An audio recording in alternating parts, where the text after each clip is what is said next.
magic of the Cybernet Space Cube, the computer-enhanced podcast of the future. Transformers Slag Podcast.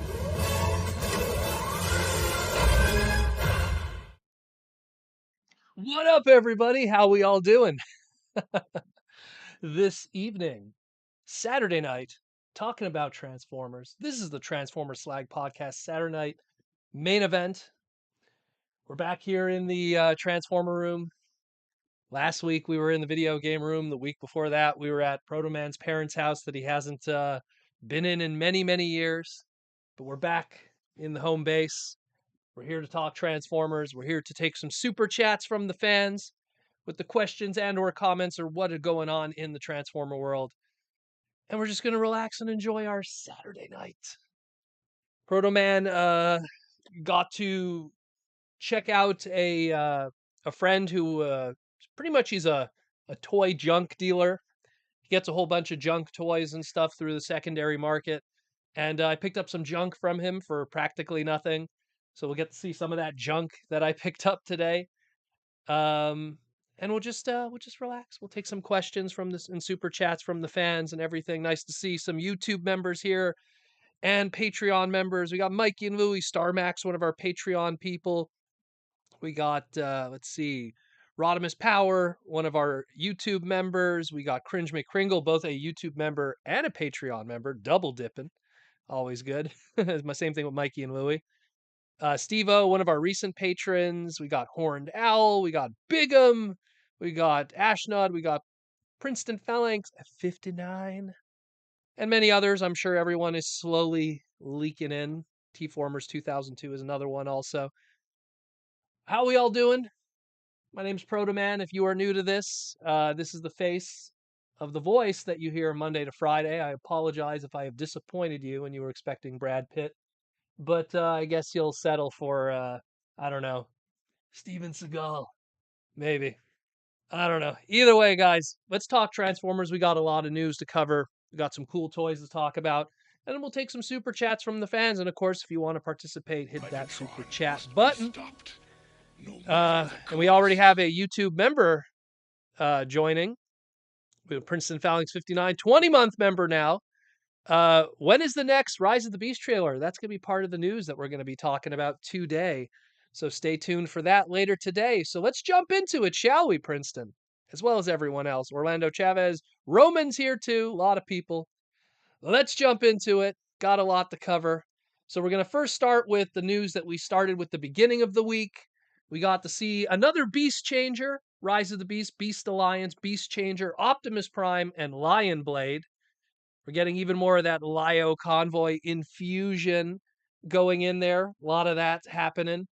We had it with that Beast Mode Optimus Prime that we saw last week with the lights and the sounds and the $59.99 price point. It is what it is. And now we got this one joining the Beast Alliance Beast Combiners price point. This is probably going to be Wave 2, along with, I believe, the Scourge that we saw a listing for and a few others. Looks pretty good. I mean, this is the only image we have. It's just a stock image. We don't see how it looks pretty much in the vehicle mode for the Optimus, but I mean, use your imagination. Pretty easy to figure out what's happening there, but looks really good. I like it. I like it. It's got that Lio Convoy flavor to it, a very combiner. It's stylized Optimus head based off of many different kinds of combiners throughout the years, whether it be Power Master, Jinrai, or maybe a little bit of Galaxy Force, even a little bit of Japanese heads too. Also, even a little bit of Lio Convoy, Galaxy Convoy. A lot of going on there. I dig it. I think it's cool. These Beast Combiners, while they won't be anything used in the movie, it gives a platform for creativity and a fun little side element for this movie stuff. I dig it. Let me know what you think. And then we got more listings. This was it found in the Target computer and then brought to light courtesy of JT Prime 17. And looks like we're continuing our movie masterpieces, and we're going to be getting a movie masterpiece, Bone Crusher, from the 2007 movie. We are slowly completing our Decepticons. We've pretty much completed our Autobots from the 2007 movie. Technically, the only thing we don't have is an old Camaro Bumblebee movie masterpiece. And then maybe if you want to include a protoform, if they want to update on old protoform design. I mean, when you think about it, I'm turning my head here. That old protoform design had three different toys. It had that original first Optimus protoform one, technically also the Starscream, but the Optimus one also. Then we had the Japanese build a protoform pieces. I know I got one from Mikey and Louie of those ones. And then we had a little Robot Heroes protoform. So at least there was some attempt to have some more protoform action. Maybe we'll get a movie masterpiece one day. That'd be pretty cool. But, again, we have our Decepticons slowly getting completed now with Bone Crusher joining the crew. The last two that are technically missing are Brawl and a Frenzy in some shape or form. Maybe Frenzy will be a pack-in with one of these. Either be a future Brawl or a Bone Crusher here. But we'll see. We will see. Again, price point $164.99. I mean, I'm going to say this up front. Historically, all of these Target exclusive Decepticon masterpieces from the MPMs have all gone on sale at some shape or form. So unless you're really excited about getting the rip in half bus, see him for 5 seconds a lot of times in the trailer and then was killed quickly Bone Crusher, I'd probably wait this out and wait for a sale. History has told us that this has happened quite a few times, and chances are it'll probably happen again. So just putting that out there again, Bone Crusher's coming, and we're one step closer to completing the 2007 movie Decepticons. Where do they go from there? I don't know. Do you really want to go into Revenge of the Fallen stuff? Movie masterpiece, The Fallen, after we got a pretty good Fallen figure to begin with from Studio Series? I don't know. I think after this, they're probably going to focus on some Rise of the Beast designs and stuff like that. That's at least my take. Kind of shift into that, and I'm pretty sure a lot of us would also want that too. But what else do we got? We also have a future listing coming up here. So Sam Smith, one of the designers from Studio Series, and of course, selectively some of the Legacy Evolution stuff, posted on his Instagram this teaser video. I don't have the whole video here, just a little teaser screenshot of it, of his soon-to-be full photo shoot of the Nemesis Titan class, our first female Titan, and our Titan class for our Legacy Evolution line. And he also posted this little teaser of when the pre-order is going to go up, which will probably have the full color amazing photo shoot. And that is Tuesday, May 2nd, 10 a.m. Eastern Standard Time. So stay tuned for that one also. That's going to be pretty hype. So, hey man, if you're looking to pick up your next Titan class, just keep that on your calendar. Lord knows the Optimus Commander class, the Armada one, sold out fairly quickly. I was surprised how quickly it sold out on Hasbro Pulse. So it might be the same story here with this one with the Nemesis. Get your companion piece. We will see what happens with that. But again, May 2nd in the next month.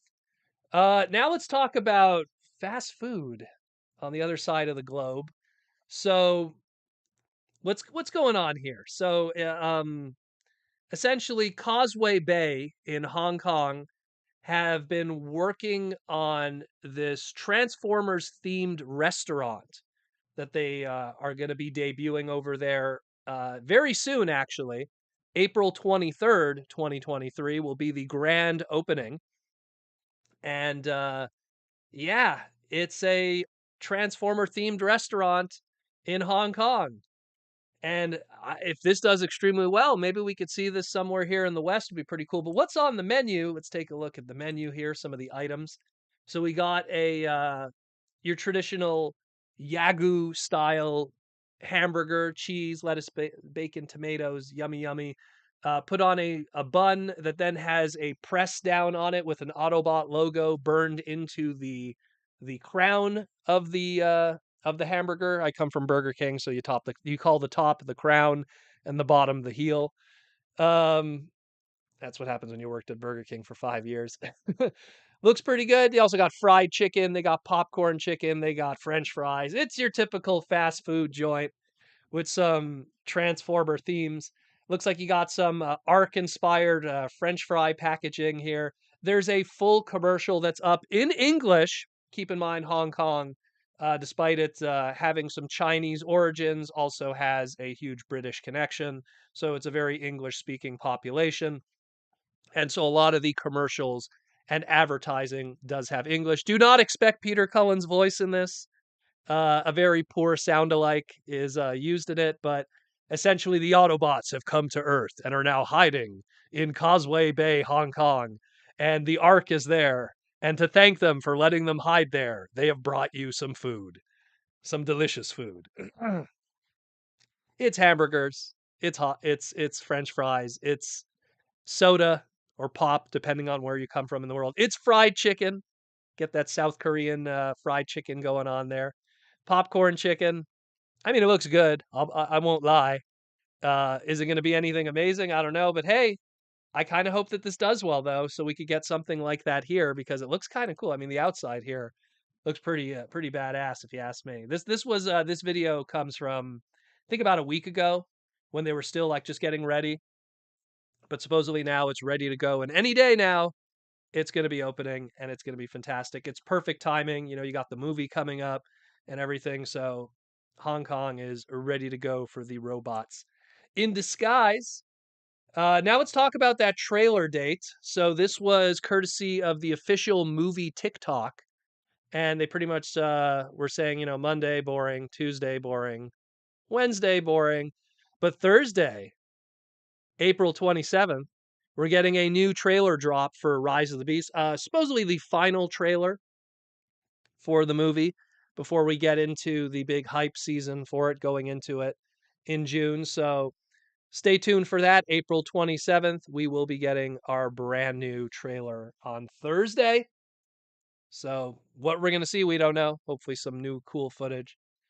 Honestly, I don't know. Part of me just wants to kind of skip it out, but you know, I have to report it, so I am going to watch it. But you know, I want to be surprised a little bit too when I see this movie because it's not going to be a 3 hour long Michael Bay slog fest. So every time I watch a trailer, I feel like I'm taking a little bit away from the final movie that I could be watching. I think that was the mistake I made with the Mario movie, was there was so much trailer and footage out there. By the time I saw the movie, I felt like I already saw like, you know, 20% of it in a lot of ways, at least any of the key stuff. But yeah, April 27th, new trailer.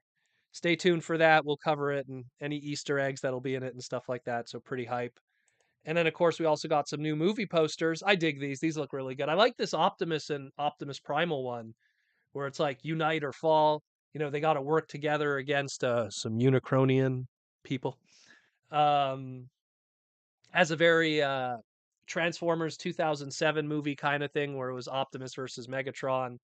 You know, some come to help us, others come to destroy us.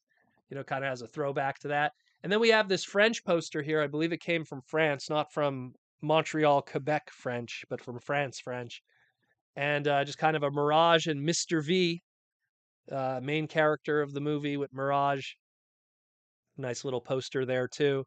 So we got more stuff coming, more posters, more hype. We got new trailers, a lot of stuff going on. Pretty exciting. We're getting closer and closer to our release date of the movie.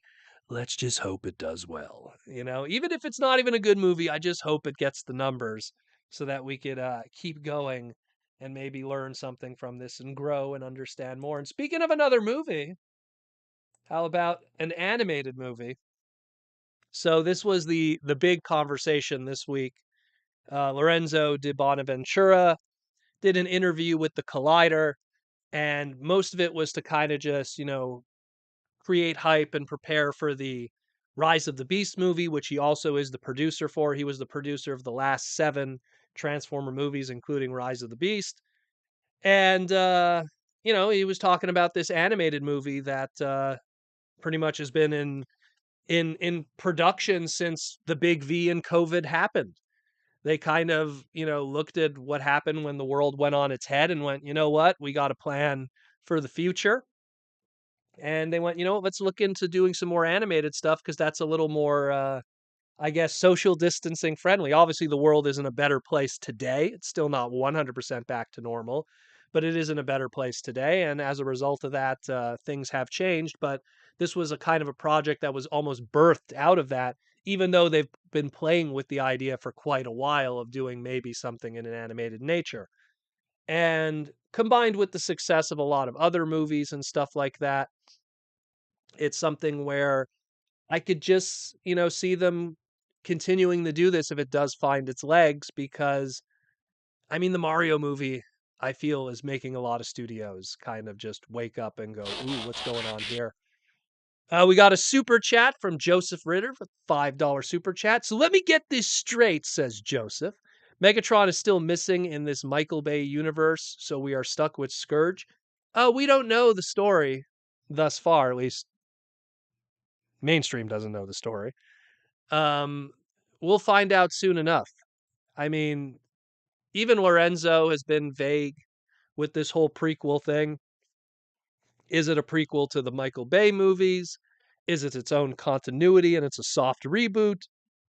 You know, we don't know 100%, but definitely seeing this movie will shed light on where we fit in this kind of universe. And of course, the success of this movie will then determine where they want to go from there, because, after 6 movies now and kind of waning audiences in terms of interest and stuff, I think that they really have to kind of reinvent Transformers a little bit, change the target demographic.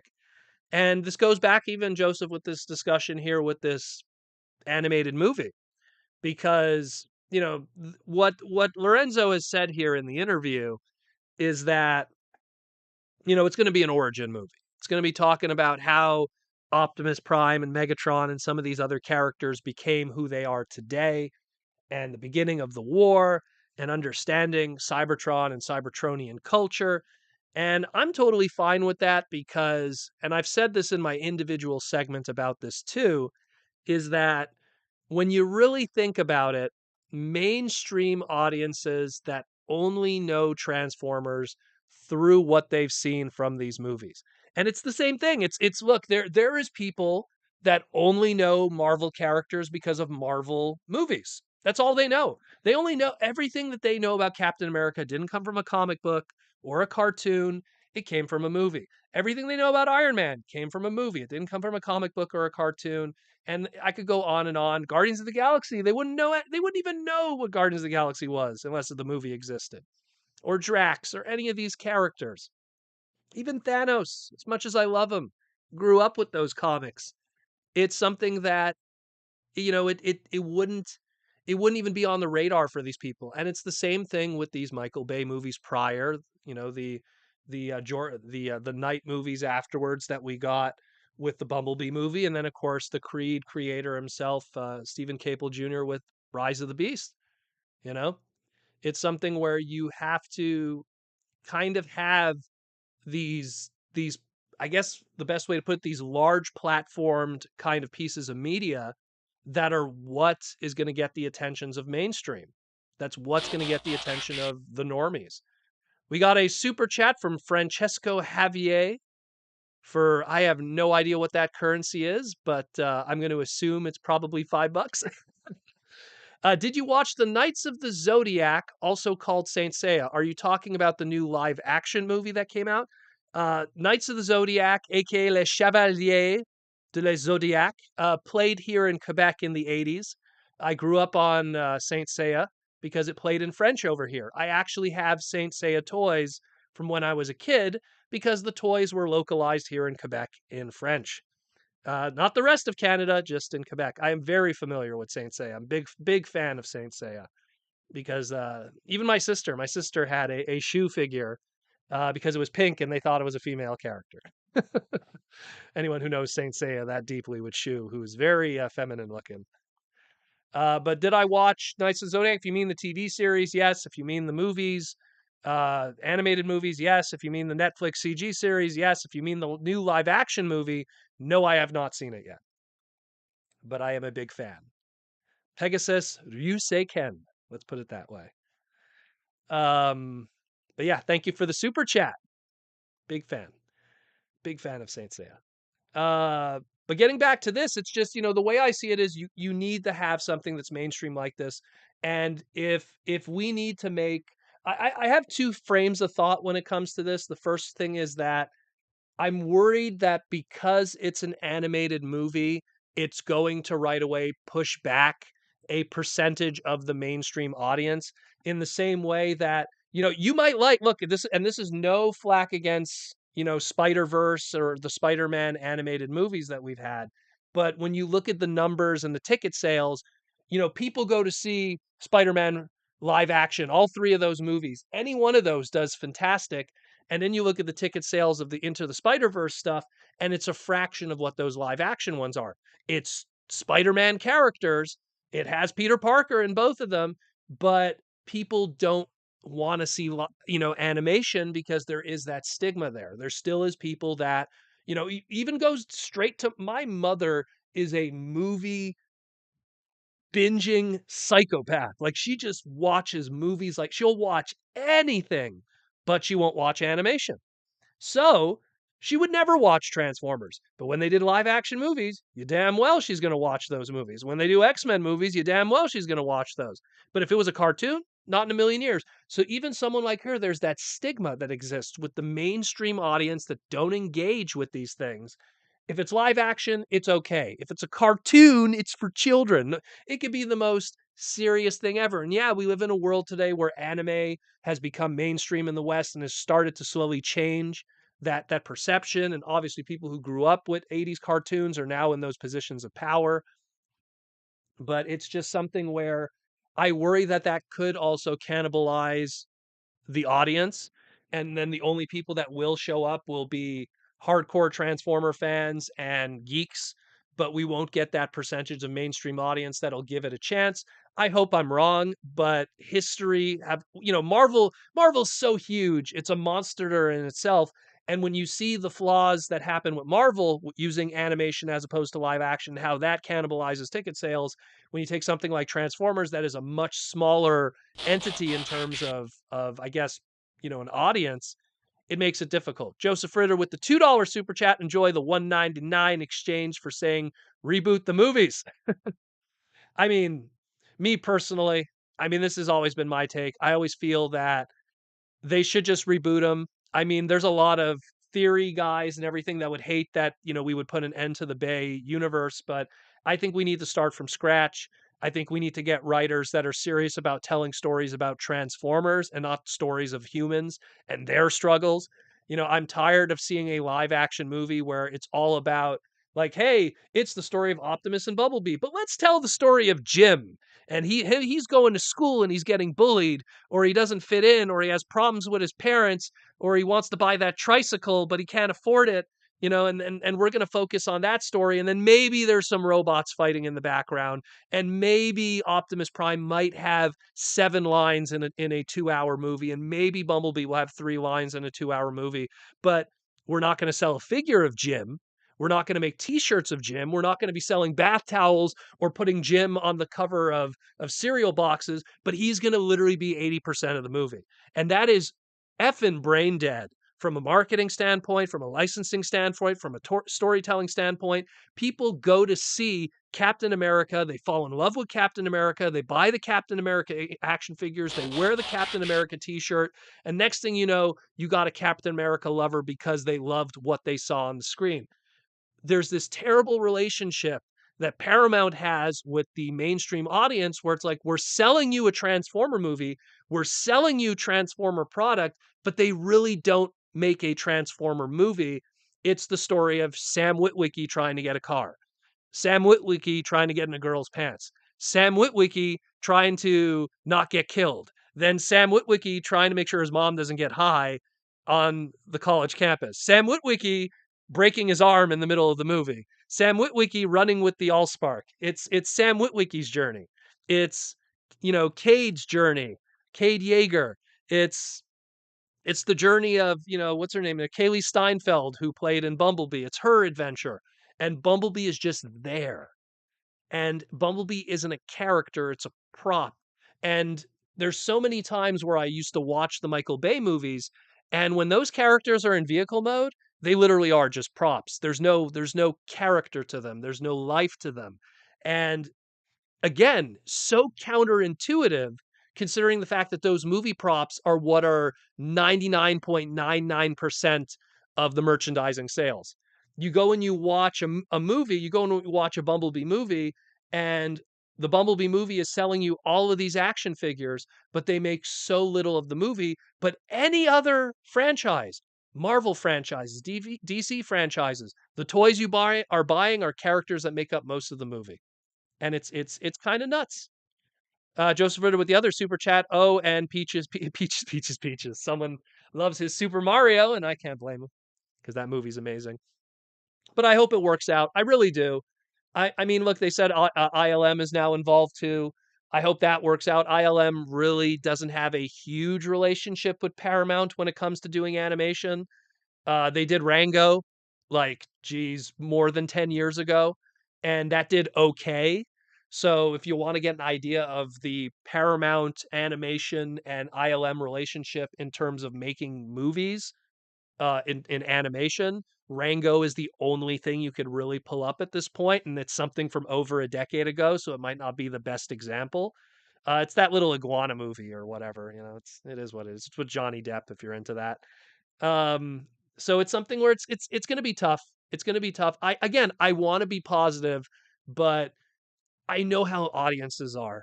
Like the thing is that I'm a huge effing Transformer dork, but all of my friends come from the normal world.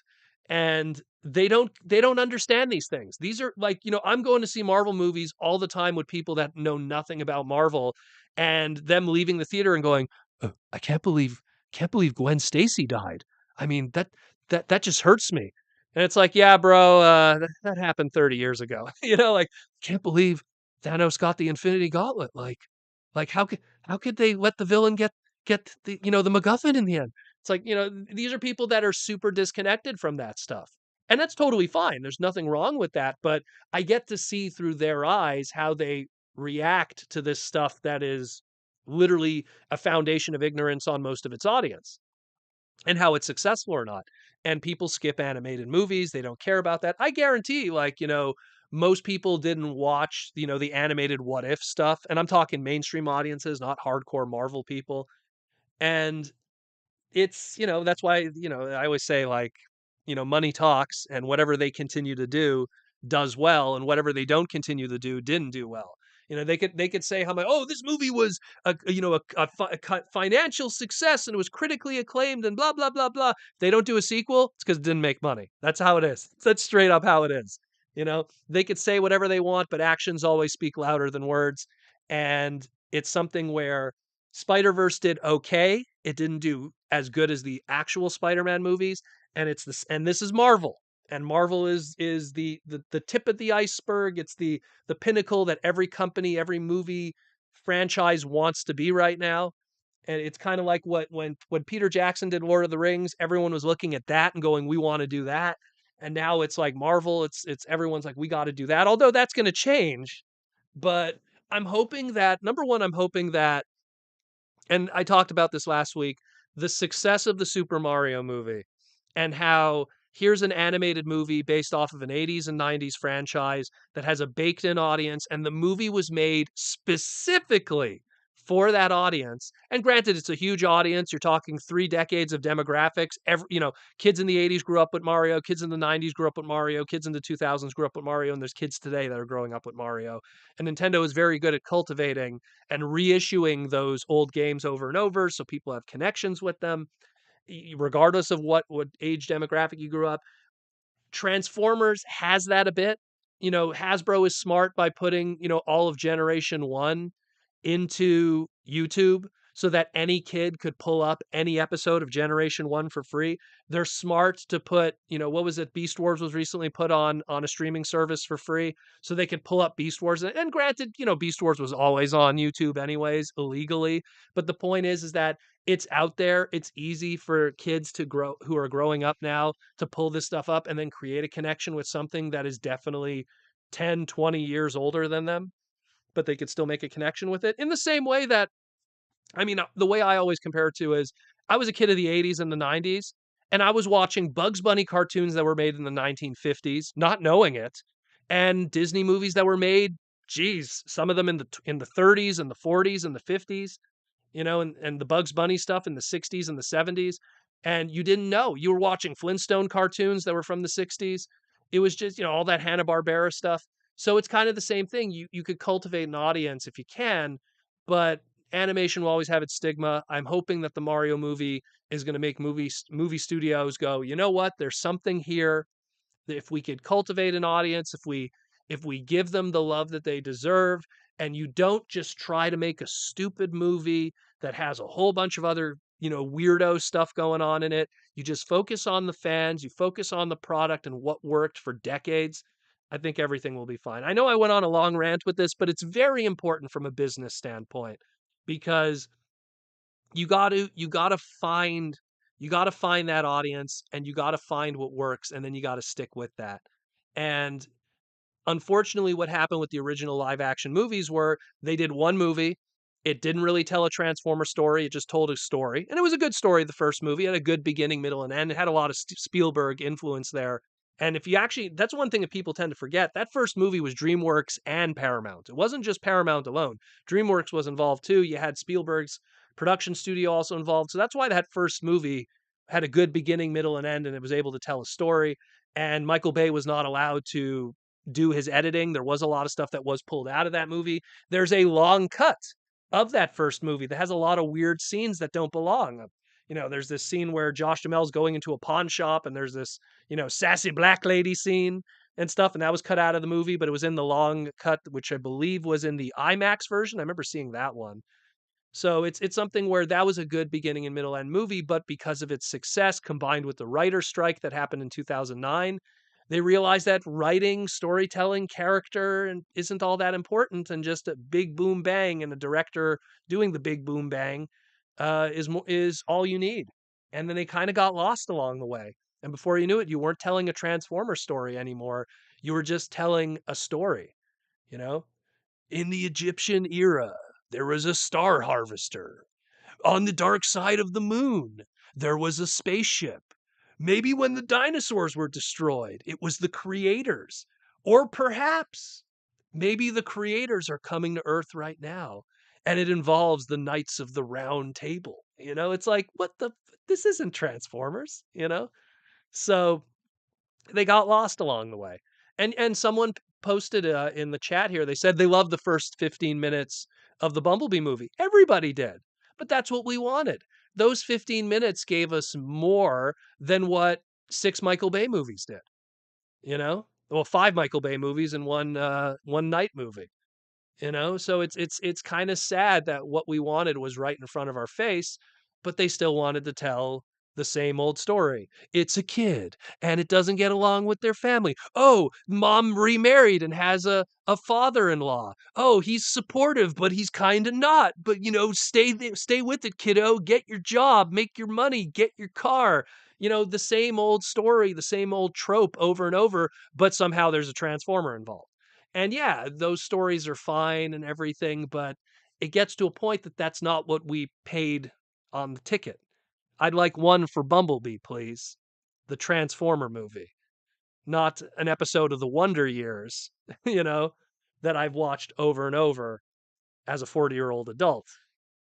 Maybe it's new to you, but it's old hat for me. But yeah, just wanted to kind of cover that a little bit. A little bit. Let's grab some questions here if we have any. Mikey and Louie, will we get the 13 Prime story in the animated movie? They talked about, there was a mention quickly of going into the origin of Cybertron and stuff, but I mean, how deep they're going to go, we don't know. I mean, they talked about the Primes in Revenge of the Fallen, and then were never talked about ever again. I mean, there's a lot of wishy-washy kind of stuff that, you know, it is what it is. It's tough. It's tough to do that kind of stuff, and the sad truth is a lot of times when it comes to Hollywood is they hire Hollywood writers, and Hollywood writers are not Transformer writers, they're Hollywood writers. And sometimes you get someone who isn't a fan of the brand, but there's a good kind of cohesion that works there, and everything works out in the end. And then sometimes you have someone that's just looking for a paycheck, and it's just they pick up they pick up a book and they read a couple pages and they get an eye. Okay, this is kind of what Bumblebee's about. They simplify them, and because at the end of the day, most of these movies aren't Transformer movies or human movies. they don't have to be familiar with the brand because they're telling a human story and they're more familiar with doing that. Someone who's writing a Bumblebee movie doesn't need to know Bumblebee, doesn't need to know Optimus or Megatron or any of these characters or the new characters of Dropkick and Shatter. All they need to know is, well, I saw that Ben Savage show called The Wonder Years, and I could just kind of just do that again and just have a giant robot in the back. And it's not going to be Herbie the Love Bug, but it is going to kind of be Herbie the Love Bug, you know? Joseph Ritter with another super chat for $5. How do hacks like Michael Bay keep getting work? No kid wants to hug a Michael Bay Transformer. How would you ever make a plush? Well, Michael Bay was supposed to do um, a whole bunch of different movies. He actually didn't want to do the Transformer movie. A lot of other directors rejected it. And look, Michael Bay wasn't exactly My doing control anything at the time. must He be needed the stopped. gig. When that The first movie night of did the well, I'm pretty beast. sure part of his contract involved success equals continuation. He wasn't supposed to come back for the fifth movie, and then he changed his mind and went back because let's be real, the Ninja Turtle thing didn't work out for him as he had hoped, and neither did a lot of the other stuff. So that's kind of how that happens. If there's one thing you learn about Hollywood is people fail up, they don't fail down. It's a lot of nepotism, a lot of untalented people get opportunities because of who you know and what you know. It's just a reality, unfortunately. Uh, and I always say, you don't like them, vote with your dollar. Don't buy it. Don't watch it. You know, and all the negative criticism, they'll censor you. Oh, get rid of the thumbs down in YouTube, get rid of the rating system and Rotten Tomato. They will try to censor you, but they can't censor you spending money. That's the one thing. The second you don't show up and spend money, and then they go, oh, I can't buy my gold encrusted swimming pool and those hookers over there that are going to be doing blow on my back later, then they'll freak out. And you take away their hookers and gold encrusted swimming pool and they freak out. And then they're going to listen. But complaining on the internet isn't going to do much, unfortunately. They don't care about that. They don't care about you guys. They really don't. They really don't. Where are we at here? Orlando Chavez, how would you make a movie with a broad appeal that focuses on Transformers? Do you think mainstream casual audiences would buy into a Transformer centric story? Well, unfortunately, the only balance that I feel would work is you still have to make it live action. A CG animated movie is going to get, again, those people going, ooh, it's a cartoon. I don't want to watch that. So what you literally just got to figure out this kind of, I call it a Trojan horse, where you sell it to people that it's a live action Transformer movie. You go, oh, live action Transformer movie, live action Transformer movie. But what you do is you have live action elements in it. You have humans that are running around or freaking out. But at the end of the day, you're still telling a Transformer story. Every character talking on the screen, communicating, character development, building a connection with the audience is still robots that are made out of CG. It's just every so often you have a flesh and blood, skin human character going, "Ah, oh my God, giant robots." And you Trojan horse that into theaters where you sell it as a live action movie. But at the end of the day, it's really a CG movie. It's kind of like, anyone remember the SpongeBob movies? How they had live action elements with them? And kind of like that. That's probably the best way to go about it, where it's really about the animated characters, but every so often there's a live action element or Keanu Reeves as a tumbleweed. Like there's ways to do it and honor the material and not also make mainstream audiences that have stigmas that, oh no, I don't want to watch a cartoon. That's always tough. That's always really tough. That's the only way really you could do it. You have to lie to people. But the thing is that if you trick them and they like it, you got them. You gave them their first cigarette, they took their puff, and now they're addicted. And you tricked them because you gave them the cigarette going, oh, no, man, this is good for you. This is good for you. And then they take it, they cough, and then they're addicted because they actually liked it. So you got to kind of do that, unfortunately. You got to. Ashnod, never hate watch. I don't understand people that hate watch stuff. Like, I'm gonna go see this movie to see how bad it is.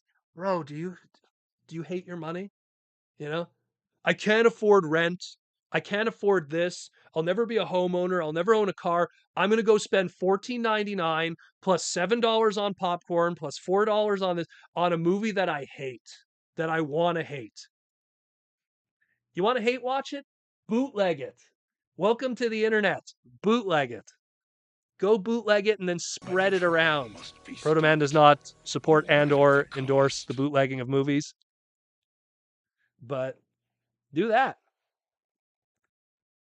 Hasbro needs to find their Kevin Feige or James Gunn, and then they'll care all about the properties. Well, that's they need someone who has a vision, and who understands, who understands the brand, but more importantly, understands the audiences, understands the mainstream audience and the hardcore audience, and finding that balance. In the case of something like Kevin Feige, he was lucky to also kind of have some really good movies as a good foundation beforehand, before he started to find big success with the Avengers. In the case of someone like James Gunn, kind of the same thing. Like, I'm not knocking those guys, but they also were lucky to have a good foundation to begin with. I always say it's like, if McDonald's is already successful and then you invent the drive-through, like there was no such thing as drive-through and you invent that, yeah, that's revolutionary and people go, "Oh my God, the drive-through." But there was already a pretty good foundation to begin with McDonald's. So they kind of invented the drive-through for a lot of these movies, which was a game changer for a lot of them and was very important to the industry, but it's still, there still was a pretty good foundation to begin with. Mike and Louie, the first movie is actually decent. GI Joe versus Transformers. That's what I've always said forever, Mikey and Louie. I've always said that the first Transformer movie is a GI Joe versus Transformers movie. It's what Michael Bay should have been doing from the beginning. Josh Duhamel is Duke. That guy who got killed by Scorponok is Tunnel Rat. Roadblock is Tyrese's character of Epps. It speaks for itself. It's pretty clear. It's almost like The Rock should have just been in those movies.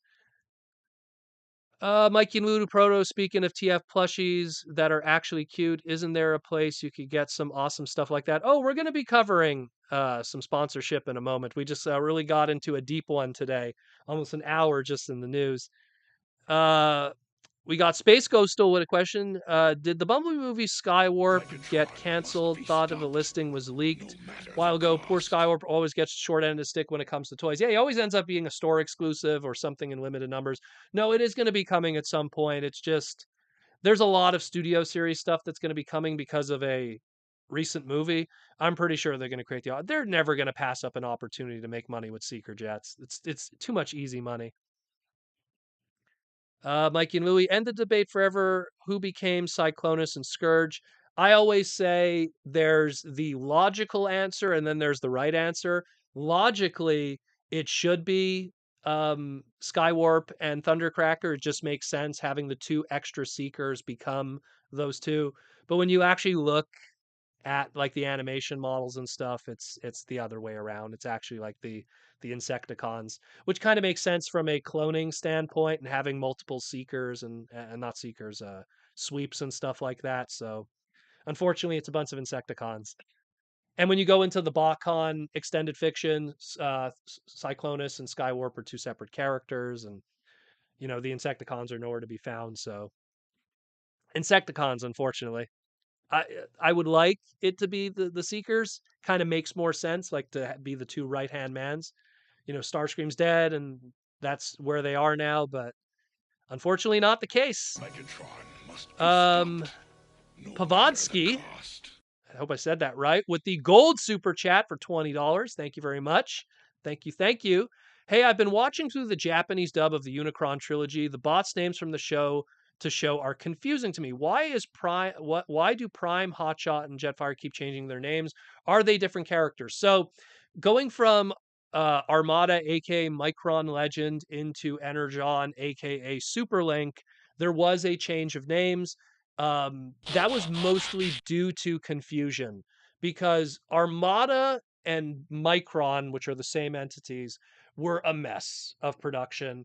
The American version was rushed out first and had a whole bunch of different names, and the scripts weren't correct, and the animation wasn't done properly. And then when they released the Japanese version, they cleaned it up, used proper names. But by the time they were working on Superlink, not Energon yet, the Japanese version Superlink, they were using a lot of the American dub names. So that's where you have, instead of Hot Rod, you have Hot Shot. Instead of Skyfire, you have Jetfire, and so on and so forth. And it's kind of sad, but you got to go with the Armada names, and then you got to go with the Superlink names. And Galaxy Force was actually intended to be a separate continuity. It wasn't supposed to be connected. So Galaxy Force Cybertron was supposed to be a separate thing. And then afterwards, they kind of decided to force it in there. And that's why you have characters like Jetfire that are now called, what was it called there? He had a weird name. It was Dreadlock. Um, Obviously, Hotshot was called Excellion in the Japanese one, but not to be confused with Excellion, the red repaint. There's a lot of that. They are supposed to be the same characters. It's just different names. Unicron Trilogy is always a little confusing when it comes to consumption. I always say watch it in Japanese. That's the best way to watch it. But there is a bit of confusion that comes with that. So I kind of hope that helps a little bit. But there was a lot of confusion in that production. Again, the Armada dub is probably the better dub, but the animation is better on the Japanese side of things, unfortunately. That's the sad truth. So you got to kind of have. I think there was a fan online. They were able to make a master cut where you could watch it in Japanese footage, but use the American dub with the American music, which is a lot better. Also, I found the Death of Starscream was better in the American dub. There's a lot of better scenes I find with the dub, but the animation was superior in the Japanese version. And then you have to watch it in Japanese 100% afterwards for Superlink, Energon, and for Galaxy Force. You do not watch the gag dub of Cybertron, unfortunately. Where we at here? Cringe McCringle. Thank you, by the way, for the super chat pod. Cringe McCringle got my nephew to watch Bumblebee. He loves it. Well, again, kids will love that stuff, but they're gonna love it and they're gonna want to play with the toys. I guarantee your nephew loved it and didn't say, "I want a figure of Kaylee Steinfeld. I want a figure of whatever her best friend was, that black guy." Like no, they who wear I think he was wearing a GoBot shirt or something. Like they want they want the robot characters that have always been the appeal. It's the same thing. Like it goes all the way back to the 1960s with Herbie the Love Bug. Everyone wants the Love Bug. Everyone wants the car. No one cares about the human element. Going all the way back to the 1950s, Forbidden Planet, one of the first like big sci-fi movies starring Steve Martin. Literally that Steve Martin. Everyone talks about Robbie the Robot. No one talks about the human characters and the human element in it, even though it's a very dated sci-fi movie. But the only thing that came from that movie that still exists to this day in the pop culture, stratosphere is Robbie the Robot. So you have to know where your money is. You know, think of Gremlins. Does anyone want the human characters from Gremlins? No, they want the Gremlins. So luckily they made the focus of most of those movies, especially the second one, about the Gremlins. What a surprise. We got a gold super chat from New Wave Escape. Thank you again for a gold super chat, New Wave. I hate the Bayverse, but unfortunately, I think part of it will always be around, as Hasbro Paramount will not want to alienate people who like it money. So we end up with a weird Frankenstein of G1 Bay thoughts. Well, I think that initially, yes, they wanted the money because Revenge of the Fallen, regardless of what you think of the movie, and it's not a great movie, but at least that's my opinion, it made a lot of money. Dark of the Moon, if you like it or not, regardless, it made a lot of money. Age of Extinction, regardless if you like it or not, it made a lot of money. But then they started slipping. They started slipping with the last night. Oh, we didn't do very well. And then the Bumblebee movie. Ooh, after marketing and everything, we almost broke even. So, like I said, money talks. And when they start like losing money or just breaking even, the greedy Hollywood guys start going like, "Ooh, I'm going in a survival mode right now because I need to keep my job and keep this money going because there's hookers in the other room I got to pay for and they're really expensive." And if I go to jail, I need to have a lot of money to pay myself out of this. And that's the reality of Hollywood. So money is all that matters. And the second the money starts slipping, they're going to start changing what they do. And the Michael Bay movies were making money that until they didn't anymore. And that's why Michael isn't really that involved. I mean, yeah, he's on the set once in a while. Oh, I'm going to be a consultant for Stephen Caple Jr. here. No, he isn't. He isn't. He's just there because he's still looking for his next paycheck in case it doesn't work out for him, you know? These guys, they have very expensive lifestyles, they have very expensive houses, and they, you might think, "Oh, they're a millionaire. They don't need to ever work again." Not when you have a huge $1 million house and then another $1 million house and you got to heat those houses and your spoiled kids just got into a car accident and now he has to pay out to this person, that person. They need the money to keep going. They have $1 million lifestyles that need to keep generating $1 million lifestyles. So that's a sad reality. Um, I think that look, as long as there's a opportunity to make good movies because they are forced to make good movies, if you can make money with shit, they'll make shit. That's how it works. Wait, I don't have to work hard and you guys are still going to pay $600 million? Then they're going to keep doing that. But if they do something that doesn't do well and then they have to try a little more, that's always how it is. If you know that you could just sit on your back and people are just going to give you money, you're just going to keep doing that until they don't. And then you go, "Oh, okay, fine. Fine, I'm going to get up." And it's the same thing. Sooner or later they're going to have to get up and do something. And that's what kind of happened a little bit. The Bumblebee movie showed a little bit of it. Oh, we got to do something different because Age of Extinction didn't do as well as we had hoped. Vote with your dollar because that's all they care about. They don't care about you, they care about your wallet, and that's all they always care about. Thank you for the gold super chat. New Wave Escape. We got a super chat from Kaz. What TFG won the movie reissue do you want? And what will we likely get? Also, I read Toei's VP Mashida's book, and he says that TF the movie funded Saint Seiya. Really? That's pretty interesting. If the '86 movie actually funded Saint Seiya, I know that at the time that Transformers the movie, when it was being recorded and done in Toei, they were working on the Fists of the North Star Hokuto no Ken movie. And if you actually look for a split second, there's scenes of Unicron's innards where the animation cells are on a background, and it's a background from the Fist of the North Star movie, which is a fantastic movie, by the way. A little gory for some people, might be a little too bloody for some, but a fantastic battle shonen live action animated movie, Hokuto no Ken with Kenshiro. But yeah, that's pretty interesting. I didn't know that fact. That's pretty cool. What reissues I would like? Well, the Hot Rod one. I don't have that one yet, but Mikey and Louie have them on my way. They're coming soon, so I picked up some of those. I will get those, and then they will join my family over here. Um, I'd like to just see Unicron. To be honest, reissue that old Unicron. Reissue that old round Unicron. That's the one I want more than any. That's the one I want more. Make it a leader class box size, you know, Walmart exclusive, 2 per case. If you could do Titan classes, you could do this, and it wouldn't be Titan class, it'd be like Commander price point. Give me that old Unicron. Doesn't have to have the electronics with Orson Welles' voice. Just give me that simple transforming. Where's Mikey and Louie's one that they made? This one here. Just give me that. Give me that. you know. That's all you need. Obviously, it'd be bigger, you know.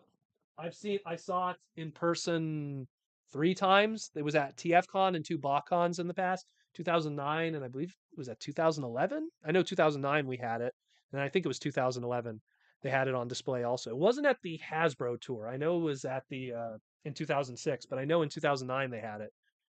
But yeah, give me that Unicron. That needs to join the vintage. And I know I'm not the only one that would want that. There's a lot of people that would love to see that. Reverse engineer it. I did a post on Twitter that shows it's not that difficult. It's actually a quite simple design. But yeah, let's go through some YouTube member questions. Mikey and Louie, you should bring up hookers. You should bring up hookers a lot. You need a hooker Funko? No, I don't need a hooker Funko. Plenty of women in Proto Man's life. He's just fine. I am just fine. When you don't need the ladies, you don't chase the ladies. Prince and Phalanx 59. No proto needs a hooker. That one there had all the makeup and everything in the second movie. Forget what her name was. Anyways, let's do some in the meantime while the YouTube member questions and the Patreon questions come in. Let's do some sponsorship because I have not done it yet. We'll talk about some toys I got kind of backed up here. First, let's do Symbiote Studios. Oh, I got to turn the other way. Ugh. My boys in the back over there. Symbiote Studios, plush pins and t-shirts. We got the new plushes coming soon. Was talking with Joseph and the crew about the latest ones that'll be coming up. Of course, the new glow ups and everything. But we have the new 2023 collection for summer coming up soon. They look really cool. I'm very excited. Joseph, there's one of them that you have to send me two, of course. Two of the same one. You know which one. They look really good. Get hyped for those holiday season, summer season. A lot of really good stuff happening at Symbiote Studios. If you have not picked up already, check it out, symbiotestudios.com. The ongoing plush initiative.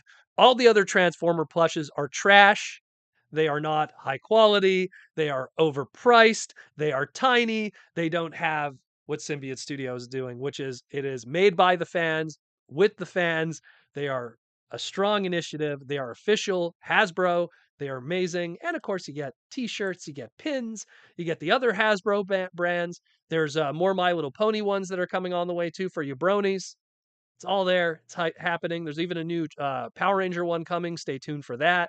So pretty good stuff. If you haven't seen the new Power Rangers Netflix series, go check that out. Go pick up a Power Ranger plush. Good stuff. Looking real good. SymbioteStudios.com. Check it out, yo. And I'm rocking the Catnip Bravo, Catnip Convoy t-shirt, and of course, a Convoy pin. And the seats, they're doing their collection. They're working on their stuff behind the scenes, a lot of development.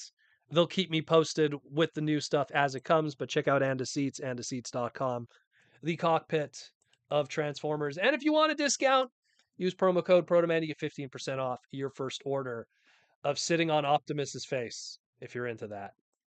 Oh, yeah. And of course, the Toy Armada with Aaron Archer. If you checked out just yesterday, Aaron Archer did a fantastic live stream. He picked up the brand new Legacy Evolution Dragon Megatron Transmetal 2 Beast Wars.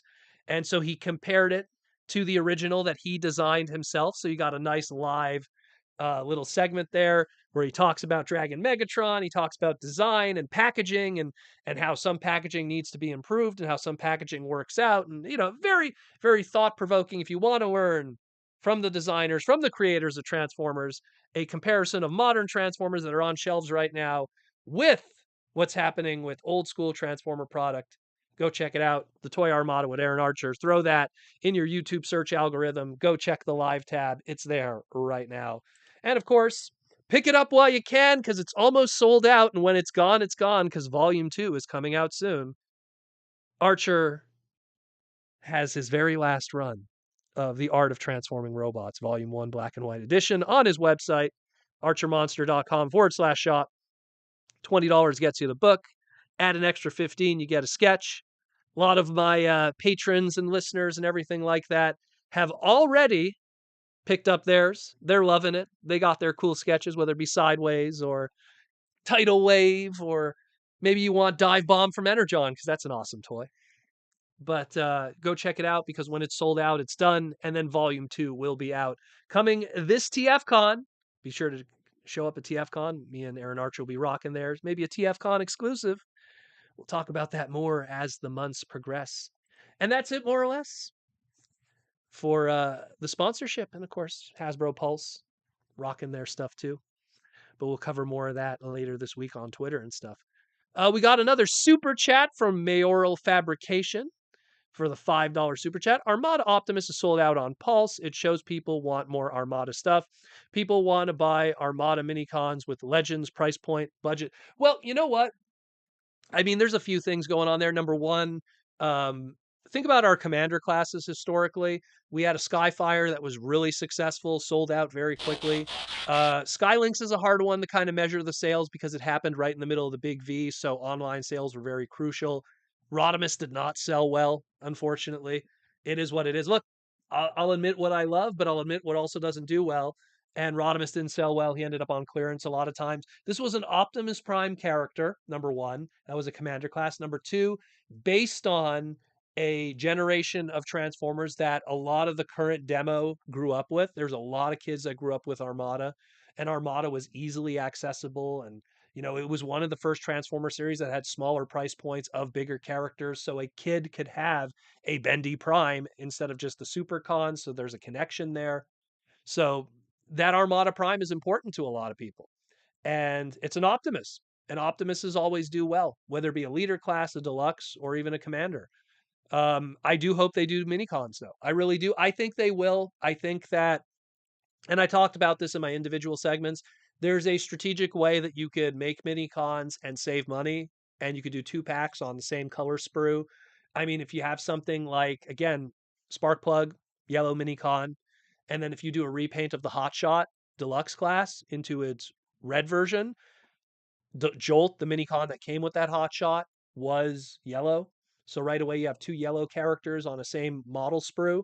You just use another black, some paint hits, and you're good to go. Flip side of that, you have Jolt that has to be red for the regular Hotshot, and then you have Starscream has Swindle, aka Grid in the Japanese version. 2 red colors. Yeah, granted, Grid Swindle was more of a dark maroon, and Jolt was more of a red vibrant. But you find a happy medium. You use some paint hits. You put some gray plastic for 1 or 2 on the secondary model sprue for the factory, and you're good to go. There's a way. And I mean, I'm not even getting into the weeds of it, but there's a way. And I'm pretty sure Mark, Evan, Sam, the whole crew, they've probably figured out something. I think they're coming. I know Sam Smith accidentally kind of revealed it in a little way when he was messing with the Megatron. Ben was kind of like, "Oh, you're spoiling stuff there." So it's going to be a tidal wave combiner or Minicons. I'm thinking we're getting Minicons. I really do. I think it's doable. They're going to come back to it. Princeton Phalanx 59. Any word on why Galaxy Shuttle has not hit Walmart stores but are in other countries? Yeah, every time I go to Walmart here in Canada, I see like 3 Galaxy Shuttles just staring back at me at Canadian prices, unfortunately, which is like $79.99. Um, it's just bad distribution. I think that falls on Walmart. That's their distribution for their exclusives because it's a Velocitron Speedia 500 thing. Every place has individual store managers that decide on what they're going to order. They're more focused probably on what's going to be coming up with their next Walmart exclusive, which is the Toxitron collection. So it might be one of these situations where you have, like, I call it the wave 3 syndrome, where wave 1 sells well, wave 2 kind of lingers a bit. They skip wave 3. It exists wave 3, but they skip it and then they go into a wave 1 of the next thing. So I'm worried that it might be a difficult product in the future for people to pick up. But the good news is they use the Galaxy Shuttle trademark. I don't think this is the last time we're going to see Galaxy Shuttle. We might get a better version down the line. So don't go too crazy spending money on it. That's all I'm going to say. And that's coming from me, who could easily just go buy them and put them on eBay. And I don't want to do that because it just doesn't make sense. They're so expensive. They're so expensive. Like, it's crazy, like, what these Canadians are spending on it. Like, after Quebec taxes, it comes to, like, almost $100. And then people go, "Yeah, but it's like $100 on eBay." Yeah, so after eBay fees and everything, I'm making $5 for my time. What's the point? It's not worth it. If you're hooking up someone who's willing to pay, that's a different story, one for one, but to resell, it's not worth it. It really isn't. JR Mina, what's up from the Philippines? JR Mina. What's for dinner, Proto? Any interesting finds in the groceries? Well, today was a fun day. I actually want to talk about where I went today and stuff. Um, so today was like me finally returning um, to the Jewish supermarket because I had like a craving for like bagels and carnatzel and grape juice and stuff. So I went and got like a ton of Jewish bagels. And in Montreal is legendary for their bagels. It's always New York and Montreal that have that fight with the bagels and stuff. So went to get some Jewish bagels, sesame seed, got 2 dozen, got a whole bunch of carnotzels, got a chocolate babka because that's the shit. Got some grape juice, the Jewish grape juice, which is really good. Got a whole bunch of that. Tomorrow I'm probably going to go to the Asian supermarket because I have to pick up other stuff. Didn't buy much else, but just had a lot of like Jewish related stuff. Really good. Also went out today. I want to give a shout out. They opened up a arcade. There's not a lot of arcades left anymore in the world. They opened up an arcade near my area. And shout out to Mira Amusement. I signed up with them because now arcades, no more quarters. Everything's a card now. You just go up to machines and you just kind of load up your card and you play. So I went there. They had a whole bunch of brand new pinball machines. They had the Godzilla pinball machine, the new Ninja Turtle pinball machine. They didn't have any fighting machines though, which is brutal. Which is like, how do you have an arcade without any fighting games? A lot of shooters, a lot of redemption games, unfortunately, because that's kind of how these places survive. Is they survive on that more Chuck E. Cheese kind of redemption ticket system. But they're still good pinball machines. There's still good arcade games here and there. Always a good shooter once in a while. There's a lot of like almost like now there's a stronger emphasis too on arcade games that are almost like miniature rides, if you will. There was this one game called Typhoon that you're literally just sitting there and it blows air at you and it makes it seem like you're like getting chased by dinosaurs and stuff. Pretty crazy. So I got to do that. That was pretty fun. Got to check that out. And let me get to show these off. So went to see one of my toy junk specialists. He's not a big Transformer guy. He just buys anything. And then he just sells me stuff that he just doesn't know and doesn't care. And I always buy it for like next to nothing from him. And you've seen in the past, I've brought stuff on the show that I bought from him. So I picked up for $1. Um, to him, it's like it's a G1 Optimus Prime, which I mean, I always say like, this is the problem when it comes to Transformers and having a unique silhouette or image. This is Cyberverse Optimus, but it might as well be G1 Prime. And I mean, like, you'll never mix up, Transformers Prime, Optimus Prime, or Armada Optimus Prime, or Energon Optimus Prime, or even the RID 2015 one had its own unique look. But when you just go for generic, and no offense to Cyberverse, fantastic series, but design wise, not a lot of originality. Also for $1, I bought one half of Omega Supreme. He doesn't care about this. Like this stuff is like nothing to him. So I was like, you know what? I'm gonna buy this half because I know at some point I'm gonna find the other half in the wild with a head or whatever. So it just goes into the junk bin on my end. But I have so much of that stuff. But for like $2 for those $2 Canadian, which is like 60 cents American, can't go wrong. He gets a lot of junk and he just, he's more, if I had to specify, he's more of a vintage Star Wars guy. That's probably his thing. Um, but he gets like everything. He buys people's collections and then he goes, "Do you want this? It's junk to me, it doesn't matter." It's like it's where I got, this guy here too.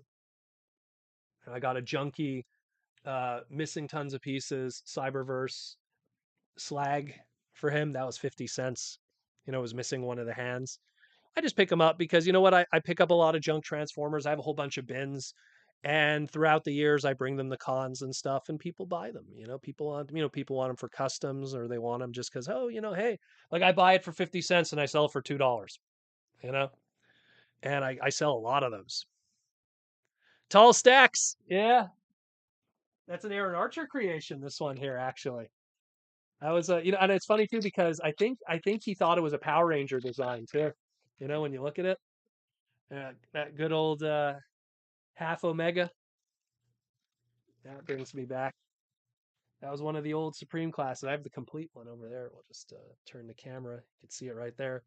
There he is with Omega Sentinel on the top shelf there. But pretty cool. Again, can't go wrong for $1 Canadian. No problems there, that's for sure. But yeah, that was fun. That was cool stuff. Just got those, picked those up. That was some cool stuff. Let's see. JR Mina just turning into stream overslept a bit. Sleep is important, my man. Keeps you young. Link CW, nothing in my area either, so I got off of eBay. People buying stuff. Running out of water here. Proto went to the red light district. I have never been in a strip club in my entire life. Never needed to. My transition from 17 to 18 years old was always filled with women. Why pay for the milk when you could get it for free? That's what I always say. Uh, Prince Phalanx 59 was lucky enough to pick up two Cosmos. Wow. Two Cosmos. I have none still, but I'm not worried about it. Not too worried. One day I'll get one. It's no biggie. If he was like a character that I was like obsessed with, oh my god, I gotta get a Cosmos, then that'd be one thing. But on top of that, like I have like every past version, all the way from Generation One to the Legend scale to the I guess the basic core class that they did. It's not even a core class. It came in that 2-pack. I have the repaints. Like I have so many versions of Cosmos that it's not hurting me. You know what I mean? Lee J in the house. What's up, Lee J? Lee J is one of my buddies from high school. Lee J. Aaron Archer says Omega was Eric Siebeneller design, eh? Eric design. Look at that with the half and the little missile there, little crotch gun, giggity. Little claws over here. A lot of stuff going on. And then you got the pieces. You could add the combiner elements from Optimus on the side. And it was technically the return to Headmasters. It was the first time we had a transforming head into robot idea in years, if you don't count Sideways. Sideways was kind of a Minicon thing too, I guess. And I guess if you kind of count, more of a Power Master with Overload. I guess also he's more of a Power Master element with the chest. Where are we at here? Transformax, I was DJ in a strip club for almost 10 years. Well then. Well then, I wonder what kind of music you had to play. And coming down the aisle, Danglin' Dan. Wait, which strip club was it? Men or women? Mikey and Louie, you don't pay for our milk. You only lease it. Trust me. You say so. When you get it for free. When you get it for free. Mikey Louie also says, Proto, now that we get our biggest fembot ever, what do you think the next Titan will be? I'm thinking if there's two routes that they could either go. Either they start like if the Beast movie is successful and creates a Beast renaissance and an interest in more Beast Wars kind of characters, I could see them doing the Axelon and the Dark Side. Maybe start with the Axelon. That'd be pretty cool. That'd be fantastic. I'd be really that would want that more than the Arc and the Nemesis, in my opinion. That'd be pretty cool. And the Axelon kind of had a female voice. It had the Sentinel program, so you could do another female character. So that'd be pretty cool. You could call it Sentinel, if anything. Use that trademark again. Sentinel Prime. I don't know. It's one way to go about it. Omega Sentinel. Use that trademark. And of course, tidal wave. That's always the easy answer. Do a tidal wave.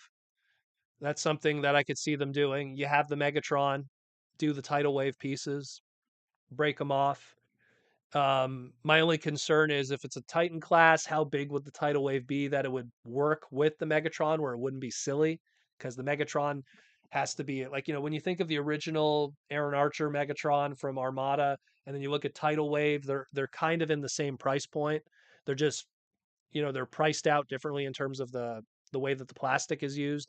So it works and they fit on each other, but they have a leader class and then a Titan class, and they have to somehow mingle. It might be a little weird. But yeah, Princeton Phalanx 59. Do you think there will be a Haslab this year? What are your thoughts on what would it be? Well, they said they don't want to do Optimuses. I don't know. They seem to be loving doing Japanese stuff.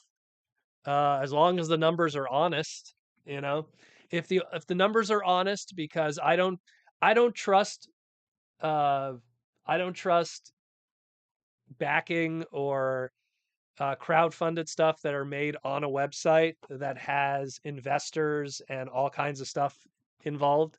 I've always questioned the numbers, but if they do another Japanese item, like another Deathsaurus Transformers Victory-esque kind of item, Road Caesar, Lio Kaiser.